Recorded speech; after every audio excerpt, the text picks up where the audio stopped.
They say when a baby is born, so is a mother. But while you are there to help your baby grow into the person he or she is meant to be, who is there to help you? Many women feel lost and alone when they become mothers, wondering, who am I now?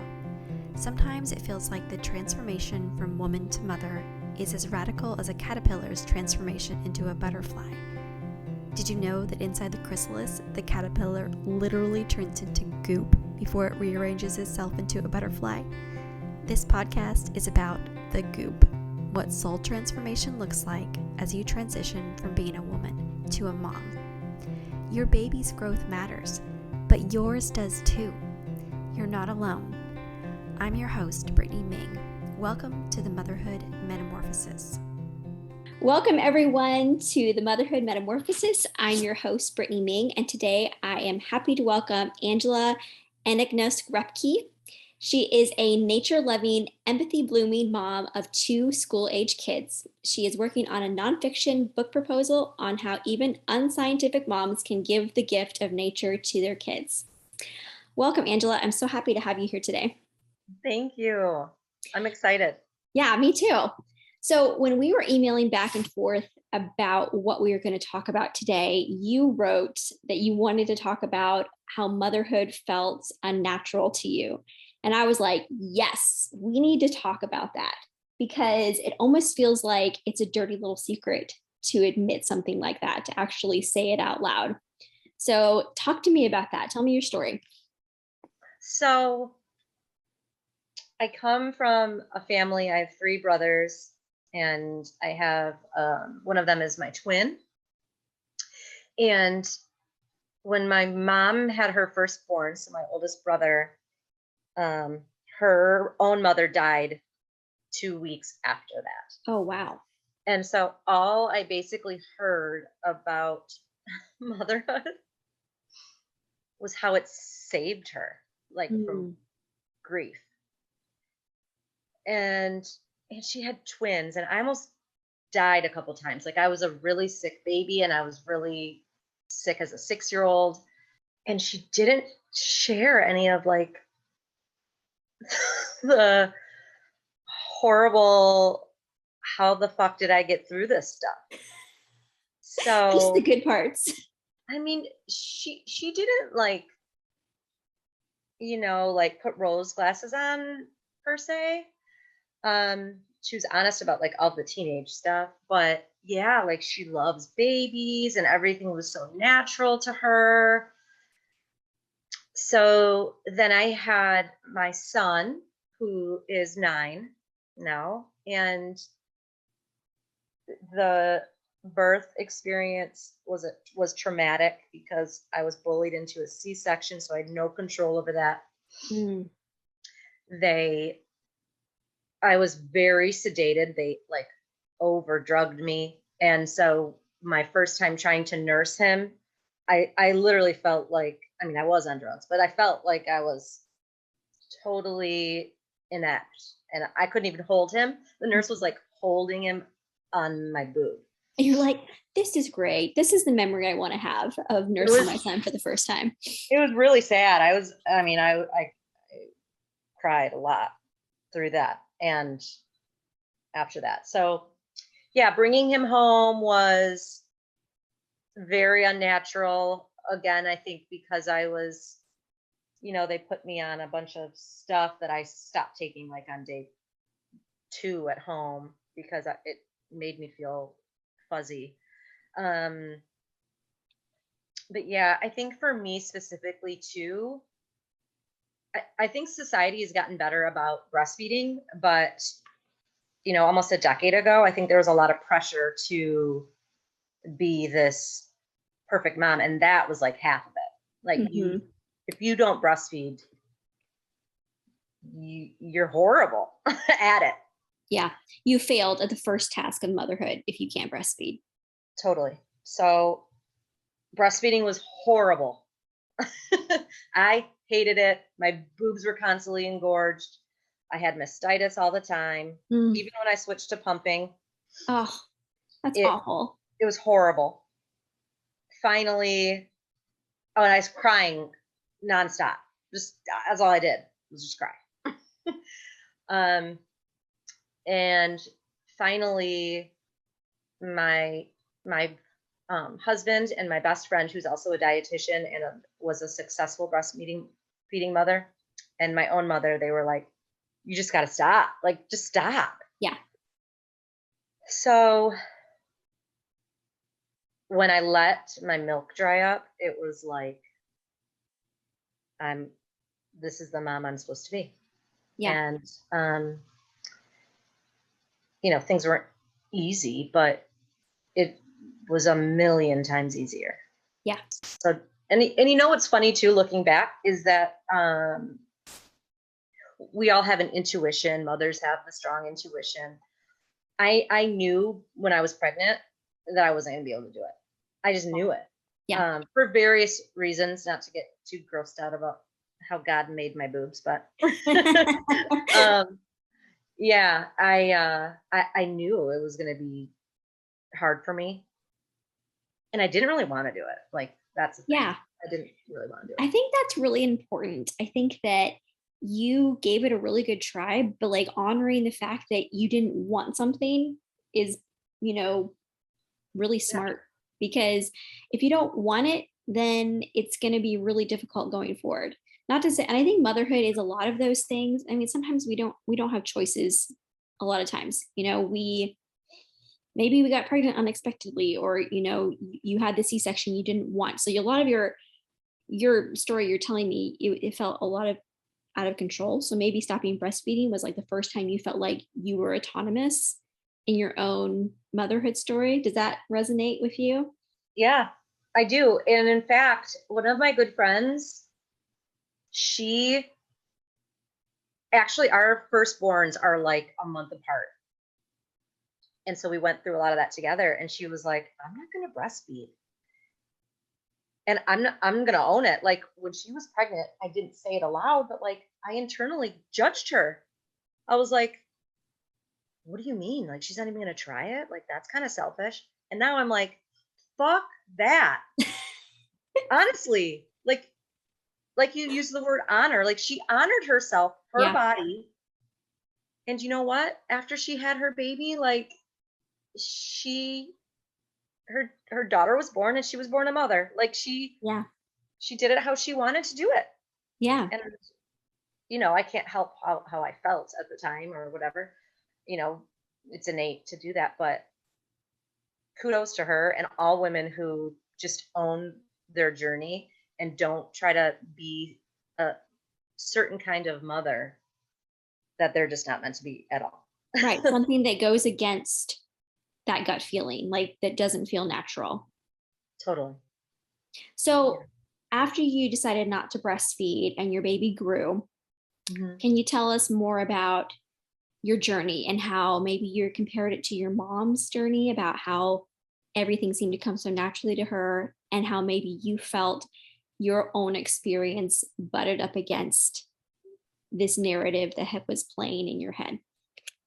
Yeah. So everything was going really well in the motherhood department until, ironically, my daughter was born. She's 7 now.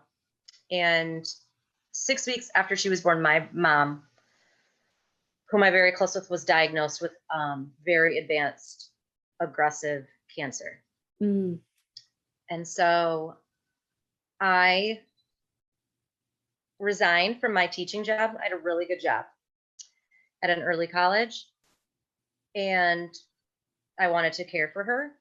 And my dad is 13 years older than her, so I needed to do that. I felt like I needed to do that. And throughout the time that she was going through everything, it was like my mother, and she didn't want to pass the torch. She did not want to pass me the torch, but I grabbed like the martyr torch from her to do all of the things and be the mom and nurture everybody and just like be a super mom. So I did that. And then I lost myself. Yeah. Just completely in motherhood. like I thought that it was a great thing to do, right? Like, give me my Mom of the Year trophy. Like, I want it. Yeah. You're like, I put in the time. Like, I earned all the points. I need this. Yeah, I want it. And then I didn't want it. So I think it was a very slow awakening for me, but thank God it happened. And I just let vulnerability win. Mm. And I caved to my husband because being tough was also very important. Yeah. That was a narrative too. Like, you got to be Yeah. strong. You got to do everything. You got to take on the Yeah. caregiving role. Yeah. Right. So yeah, just slowly I let myself crumble, I guess. And I still was a stay-at-home mom, but I re-entered um, grad school, and I had no shame in getting a babysitter to write. Even at the time I was making no money writing, I didn't care. I just owned that I needed help and that I wanted help, and I didn't want to, for me, some women choose it and that's awesome for them, but I did not want to be only nurturer. Like, I didn't want to, I don't want to say just be a mom, because I don't want to offend anybody, because if that's your jam, that's your jam, but it was not completing me at all. So I think once I just realized that my kids alone didn't complete me, Mm-hmm. then I, like, pieces of the puzzle were fitting in again. Yeah. I think that sometimes there is that story in our culture that once you become a mom, we're supposed to feel so much love and completeness. And especially if you choose to be a stay-at-home mom, or from the outside world, it looks like you chose to be a stay-at-home mom, because people rarely know the whole story. Right. So you should just be like happy and at home and so content with like the Pinterest crafts and like the park dates and all these things, that it's so hard to tell the real story of like, I don't feel complete. Like, it almost feels like you aren't grateful for your life, or you've been given this gift that you don't want. But I think if anybody said, oh, my husband doesn't fill up every single need for me in my life, people would be like, yeah, that makes sense. You have to have friends. You have to have, you're a sister, you're a daughter, you have best friends, you're a mother. Like, you have the encompassment of all these other things in your life, a writer, a teacher. But if you say, my kids don't completely, it's like, oh, how dare you say that? But it shouldn't be that way, because you can't think like, oh, this one facet of my life is just going to complete me. Like, that really isn't true. Right. And not to go there, but society doesn't expect that of a man. It's true. Right. If you put it on the opposite foot, if a man said, oh, my children don't complete me, people would be like, well, of course they don't, There's so much more than that. So I think that, yeah, we get boiled down to a role. And then when we expect that narrative to make sense and it doesn't, somehow the woman or the mother feels incomplete, like she isn't enough. And that's just something I think we need to shed, like just shed that. Yeah. And accept that life is so much bigger and more complex than just my relationship with my children making me super happy all the time. Absolutely.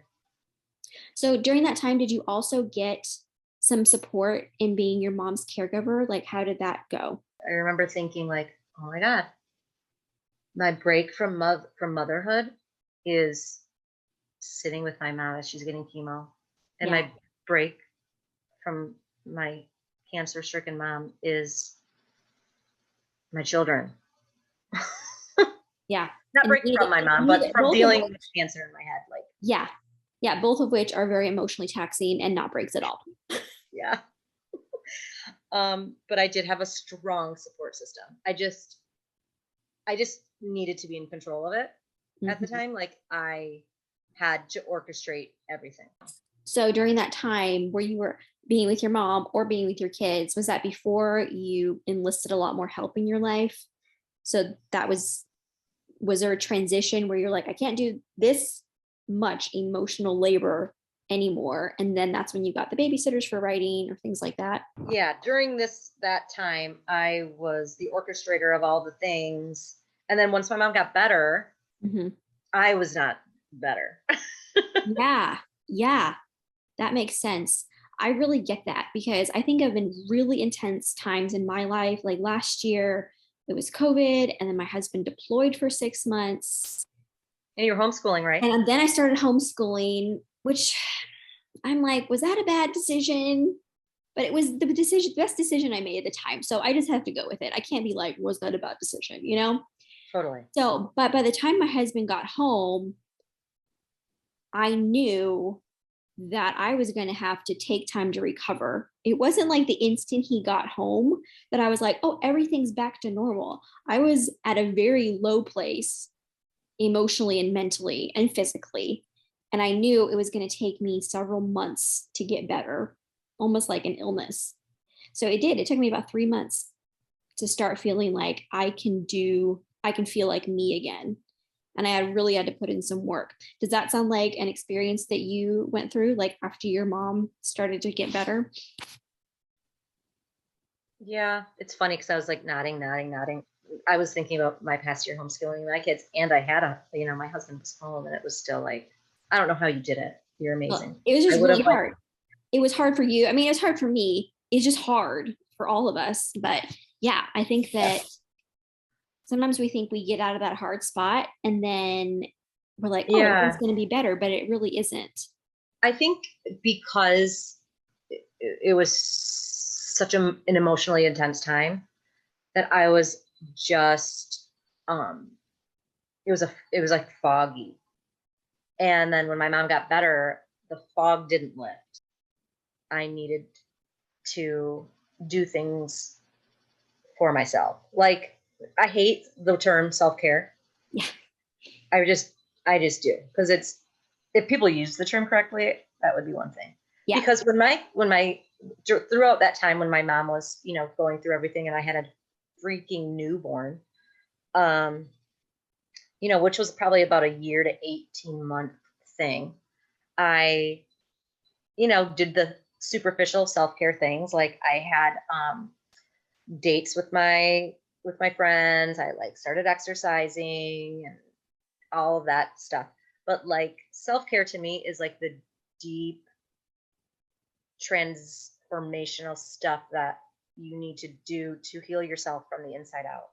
Yes. And so that was a very slow thing for me.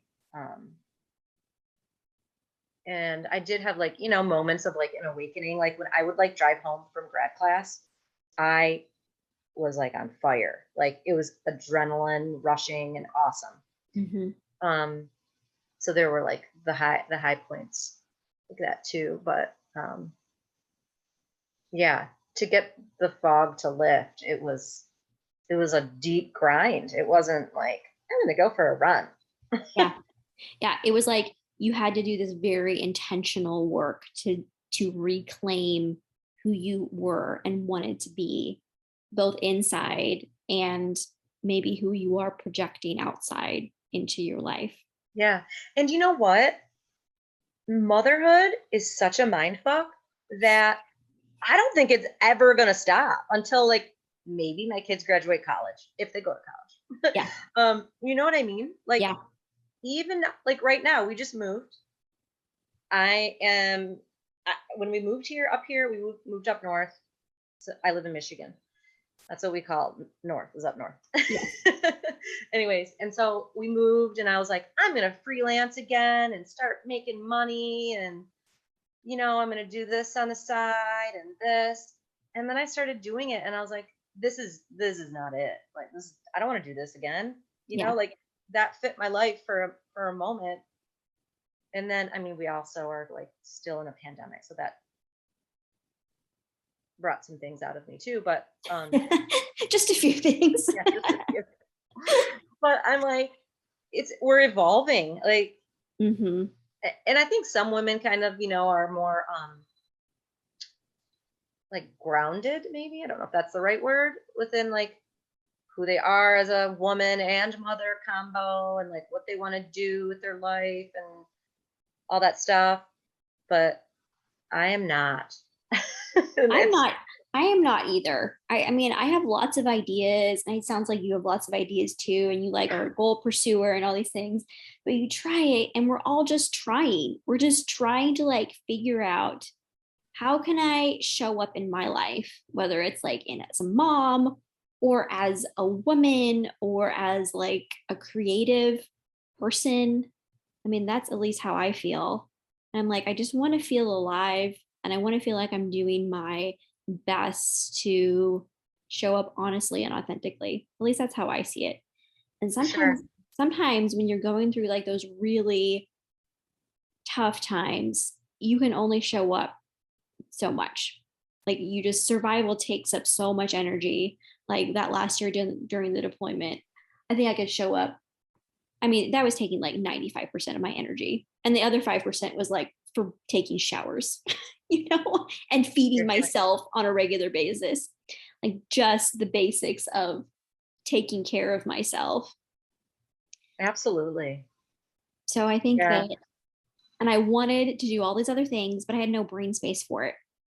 I couldn't stay in that place because I felt like the worst version of myself. And if I wasn't showing up to my kids as a person who loved her life and was mentally well, I wasn't showing my kids a good way to be an adult.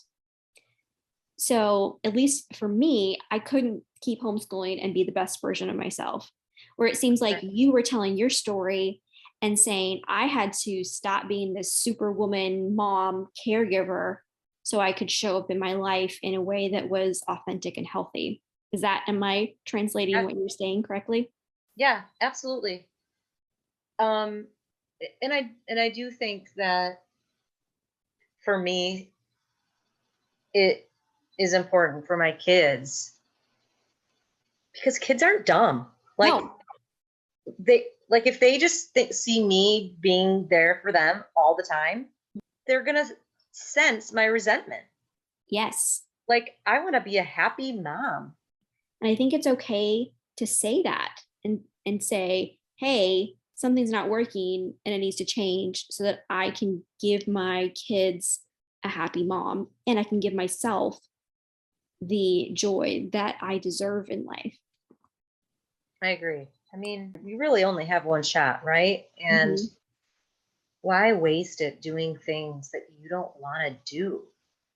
As you think back on your motherhood experience and how the beginning felt kind of unnatural and you had to really work to find balance, what would you tell another woman who is feeling that way? Like she feels like this is not natural to me, or like I don't feel like myself, or help. What would you Right. say to her? Just the cheesiest advice that has been passed down for generations, and that's literally just to trust yourself. That that's like pulsing outside of you for a reason. Like do it. Don't nurse if you don't want to nurse. If you want to just tote your kid around and nurse her all day, nurse her all day. Like put her in the wrap. Do it. Nurse the kid till she's 5. Who the fuck cares? Yep. And Yep. if people do care, then they're not your people. Like they're That's just not. right. Yeah. Just I trust love yourself, and you have to continue to trust yourself. Yeah, that's not just a one-time thing. There's always those things that come up where you're in a doubt and you either think, am I making the right decision? And sometimes you just have to step in a certain way. And I know that I've made certain decisions and I've had to say, hey, I made this decision with the best information I had at the time, but now it's not working. And I'm going to make a different decision now. Yeah, And I think absolutely. that's honoring yourself too. And I think With your gradually, kids. yeah, and trust your kids. Yeah. I think gradually, if you keep honoring your own intuition, you'll feel more like yourself in that journey. I think the more you listen to your intuition, the louder it is. And you're just, I think that comes with age too, though. I don't know that that's only motherhood. I just think that the older you get, I think maybe Yeah. that the more naturally you just are in tune with yourself and trust yourself. Yeah. So be patient and honor yourself. For sure. Yeah. All right. So to end up our time, I have these 10 rapid fire questions that are just fun. Okay. So are you ready? Yes. All right. Which Disney princess would you want to take out for coffee? My gosh, I'm so bad at Disney stuff. Who's a badass one? Elsa. I do like Elsa. I don't know. I suck at Disney. I'm like the worst Disney mom. That's We okay. went to Disney and I kind of hated it. That's okay. I love that confession. No, that's awesome. You don't have to love Disney if you're a mom. That's great. No, we're gonna move on because that's the best answer we've had. Number 2, what's one thing you must have on your nightstand? My noise machine. Otherwise, I won't sleep. I have a noise app and I play it every night. So yes, and when you have the app, you can take it anywhere. So you have to have the noise. Number 3, what's your go-to treat after the kids go to bed? Recently, I've been getting into Reese's. I bought them early for Halloween. You're like, now I have to buy more. There's like 2 left. That's okay. It's a treat. The kids aren't in it. Mm-hmm. All right. Number 4, heels or flats? I used to wear heels. I'm 5 feet tall. So I used to wear heels even 9 months pregnant. I don't remember the last time I've worn heels since the pandemic. I know. It's like pandemic style is like, be comfortable always. Yep. Number 5, last show you binged and loved. Oh my gosh. I also don't watch TV. I don't say it to be cool. Like, oh, we don't watch TV. We just don't watch TV. Okay. Yes, we do. We did watch. This is so embarrassing to admit. We did watch when the pandemic started. We watched Tiger King. I love that. I actually didn't watch Tiger King because we didn't have American Netflix, but I was like seeing all the memes and I'm like, this show is a train wreck and I am here Don't for it. watch it. Yeah. Yeah. All right. If you run out of this, besides milk, you have to go to the store. Coffee. Otherwise people will die. That's right. You gotta have coffee. Who makes you laugh? Like a famous person or a real person? In your real life. Oh. Is it bad that Will Ferrell came to my mind? No. My dog makes me laugh. I love that. I love that pets can do that for us. And you're like, yeah, laugh. He gets the zoomies every night around bedtime, the kids' bedtime. And I just love it. Great. I love that. Texting or talking? I like both. Talking. Talking on the phone. What are you looking forward to? We're planning right now a trip to Zion National Park in March. And then, because my kids get 2 weeks off for spring break, which is really strange. Yeah. And then we're going to Zoom to Florida, which is where my twin brother lives. Oh, that's awesome. Finish this sentence. Motherhood is? Motherhood is beautiful and heartbreaking all at the same time. That resonates with me. All right. Thank you, Angela. I'm so glad we got to talk today. If you would like to follow Angela on social media, you can find her at Angela Anagnost-Repke, writer on Facebook, and Angela Repke on Instagram. So, yeah, I'm really Thank you today. Thanks for being here. I appreciate it. That was fun. Thank you so much for listening to this episode of the Motherhood Metamorphosis. If you've enjoyed this episode, please hit the thumbs up and subscribe to this channel so you never miss an episode. Next, tell your friends. Podcasts are a slow growth type of social media, so promo works best when it's from person to person.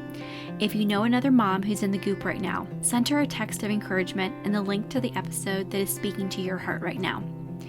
If you have a story about your own matrescence, the physical, emotional, hormonal, and social transition that occurs when someone becomes a mother, please leave a comment below. I want this channel to be a place where women can build community about the challenges and joys of their own motherhood metamorphosis. Thank you so much for listening today. I hope it encouraged you and gave you some good food for thought. If you ever have any questions, comments, or you'd like to reach out to me personally, you can email me at brittanyaming@gmail.com.